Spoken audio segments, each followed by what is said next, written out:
తెలంగాణలో ధాన్యం కొనుగోళ్లపై అధికార ప్రతిపక్షాల మధ్య పెద్ద ఎత్తున యుద్ధం నడుస్తోంది. రైతుల వద్ద ఉన్న ధాన్యాన్ని కొనుగోలు చేయకపోవడంతో తీవ్ర ఇబ్బందులు ఎదుర్కొంటున్నారని ప్రతిపక్షాలు మండిపడుతున్నాయి. దీంతో రైతుల సమస్యలపై తెలంగాణ బీజేపీ 3 రోజుల పోరుబాటుకు సిద్ధమైంది. నేటి నుంచి జరగనున్న ఈ యాత్రను రాష్ట్ర బీజేపీ అధ్యక్షుడు రామచంద్రరావు ప్రారంభించనున్నారు. తొలి రోజు తాండూరు మార్కెట్ యార్డులో రైతులతో కలిసి బీజేపీ నేతలు నిరసన కార్యక్రమాలు చేపట్టనున్నారు. రెండో రోజు గజ్వేల్, భువనగిరి, వరంగల్ ప్రాంతాల్లో రైతు పోరుబాట నిర్వహించనున్నారు. మూడో రోజు భూపాలపల్లి, కాటారం, మంథని, పెద్దపల్లిలో నిరసన కార్యక్రమాలు నిర్వహించనున్నారు. కొనుగోలు కేంద్రాల వద్ద రైతులకు మద్దతుగా బీజేపీ ఎంపీలు, ఎమ్మెల్యేలు, ఎమ్మెల్సీలు పాల్గొననున్నారు. రైతులతో ముఖాముఖి సమావేశాలు కూడా నిర్వహించనున్నట్లుగా పార్టీ నేతలు వెల్లడించారు.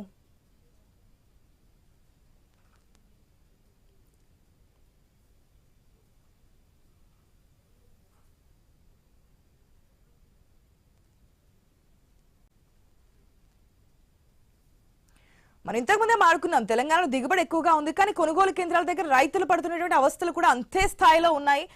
ఎవరు రైతుల కష్టాలు పట్టించుకోవట్లేదు. ఎండల్లో ఎండుతున్నారు, వర్షంలో తడుస్తోంది, ఆ ధాన్యాన్ని కొనుగోలు చేయాలని చెప్పి వేడుకుంటున్నారు. మంత్రులు మాత్రం కొనుగోలు చేస్తామంటున్నారు. కొనుగోలు కేంద్రాల దగ్గర అధికారుల తీరు వేరే విధంగా ఉంది అనేది. దీనికి సంబంధించి బీజేపీ నిరసన కార్యక్రమాలు 3 రోజుల పాటు చేపట్టింది. పూర్తి అప్డేట్స్ తెలుసుకుందాం మా ప్రతినిధి ప్రశాంత్ ద్వారా. Good morning Prashant. ఈ రోజు నుంచి 3 రోజుల పాటు తెలంగాణ బీజేపీ రైతులకు మద్దతుగా నిరసన తెలియజేస్తున్నట్టు తెలుస్తోంది. డీటెయిల్స్ ఏంటి?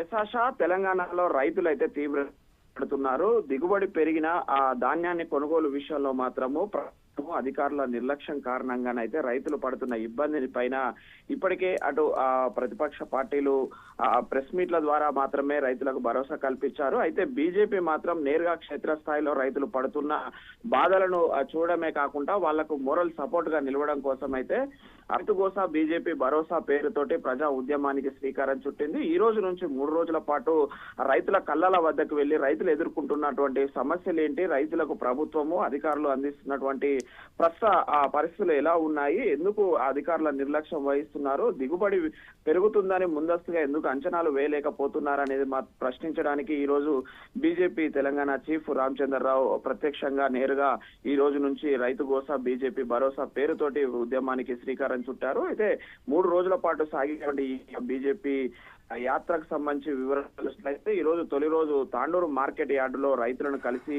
బీజేపీ నేతలు నిరసన కార్యక్రమంలో పాల్గొంటారు. అటు రైతులతో కలిసి బీజేపీ శ్రేణులు పెద్ద ఎత్తున తాండూరు మార్కెట్ యార్డు వద్ద నిరసన కార్యక్రమాన్ని చేపడతారు. అనంతరం రేపు రెండవ రోజు గజ్వేల్, భువనగిరి మరియు వరంగల్ ప్రాంతాలలో పలు కళ్ళల వద్దకు వెళ్లి అక్కడ రైతులు ఎదుర్కొంటున్నటువంటి సమస్యలను నేరుగా చూసి అక్కడి నుండే అధికారులను, ప్రభుత్వాన్ని ప్రశ్నించి ఇటు జయశంకర్, భూపాలపల్లి జిల్లా, కాటారం, మంతిని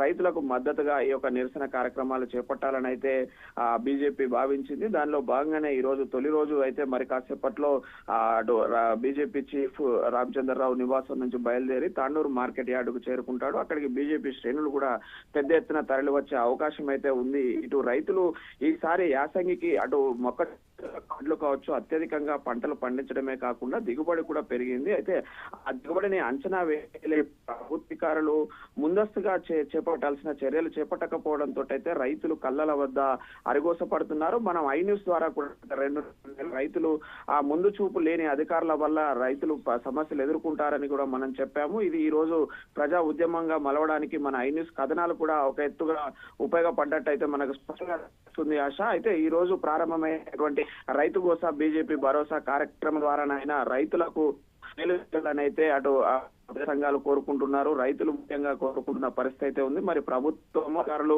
ఎలాంటి చర్యలు చేపడతారనేది చూడాలి. ఎందుకంటే అటు ప్రతిపక్ష అధికార పార్టీల మధ్య ఆ మాటల యుద్ధం సాగుతుంది తప్ప రైతులకు నేరుగా సమస్య పరిష్కారానికి మాత్రము ఎవరు చొరవ తీసుకుంటలేరు అనేది అయితే స్పష్టంగా కనిపిస్తుంది ఆశ. దీంతోటైనా రైతులకు పరిష్కారం కావాలని కోరుకుంటున్న పరిస్థితి అయితే బీజేపీ చేస్తున్న ఉద్యమంగా కనిపిస్తుంది ఆశ. Right Prashant, thanks for the update.